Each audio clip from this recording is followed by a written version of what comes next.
চারজন টেররিস্ট এসে 26 জনকে গুলি করে মেরে দিয়ে চলে গেল। মাননীয় অমিত শাহ কি করছিলেন? আজকে তাদের গাফিলতির জন্য আজকে 26 জনের প্রাণ হারিয়েছে এবং 4 জন টেররিস্ট হাঁটতে হাঁটতে হাঁটতে হাঁটতে হাঁটতে হাঁটতে পাকিস্তান চলে গেল, আর আমাদের বিএসএফ সিএসএফ জওয়ানরা বসে বসে দেখলো।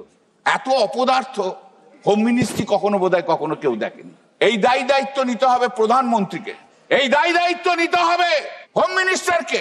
140 কোটি মানুষের কাছে হাত জোর করে ক্ষমা চান যে আপনাদের গাফিলতিতে, আপনাদের নেগলিজেন্সির জন্য 26 জন লোক মারা গেছে। আমাদের ইন্টেলিজেন্স ডিপার্টমেন্ট কি করছিল? What Ajit Doval was doing? এখনো পর্যন্ত কেন এই লোকটাকে রাখা হয়েছে?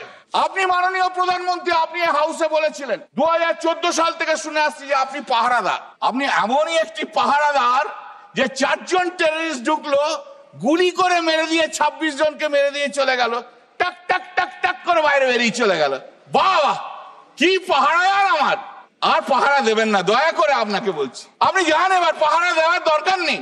আপনার মতো পাহারাদার থাকলে আরো ভারতীয়র মৃত্যু হবে।